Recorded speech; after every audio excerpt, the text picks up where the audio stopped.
আচ্ছা আপুরা কেমন আছেন? আলহামদুলিল্লাহ ভালো আছি। আচ্ছা আপুরা এখানে কিসের জন্য আসছেন? এইখানে ছেলে পড়াইতে আসছি। তাই হ্যাঁ, আপনি? শুনেছি এই পার্কে আমিও। নাকি ছেলে পাওয়া যায়। আচ্ছা ছেলে দিয়ে কি করবেন? ছেলে দিয়ে ওই কাজটাই করব, ওই কাজটা কোনটা? নিয়ে ঘুরবো, তাই আপনি কি করবেন ছেলে দিয়ে? তার টাকা ভাঙাবো আর মজা করবো। ফুচকা খাবো। আর ছেলে টাকার বিনিময়ে ছেলেকে কি দিবেন? ভালোবাসা। আর ভালোবাসার বিরুদ্ধে আপনার কাছে কি তার সে একটা ভালো মূল্যবান জিনিস চাই সেটা? ভালোবাসা ছাড়া আর কি আছে? ভালোবাসার মতো আর মূল্যবান কোনো আচ্ছা, জিনিস আপনার আছে দেহের নাকি? ভিতরে কিছু সে নিতে চায় তারপরে কি করবেন? ভাই আজব তো। বেশি কিছু নিতে চাবে না, বলবে একটা কিস করো, সেটাই করব।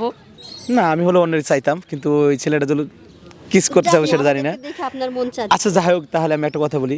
আচ্ছা মেয়েদের কাছে কি আছে ছেলেরা দেখি বারবার টানে আসে, সেটা অবশ্যই কিছুক্ষণ আগে প্রশ্ন করতে যেয়ে কিন্তু বন্ধ হয়ে গেছে, এটা আবার হয়। মেয়েদের ওই জিনিসটা দেখে তো ছেলেরা বারবার কাছে আসে।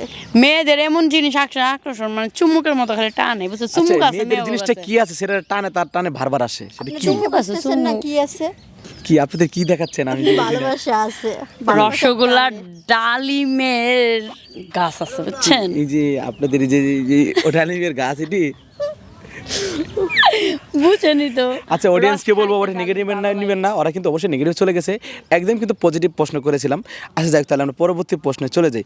আচ্ছা বলুন তো বাংলাদেশ কত সালে স্বাধীন হয়েছে? বাংলাদেশ 2000 সালে। আপু সরি 2000 সালে কেন ও ওটা তো ওখানে। আর আমি আমার জানা মতে আপনার 1971 সালে। আচ্ছা ভারত কত সালে স্বাধীন হয়েছে তাহলে? ভারত, আরে আমরাই তো স্বাধীন করে আমাদের আসছি। যখন হবে তখনই তো না না, ওনাদের। ভারত কিন্তু আমাদের সাথে না। আমাদের সাথে না। আরে তুই আর আমি ভারত গেলাম না, ওই সময় তো স্বাধীন হলো।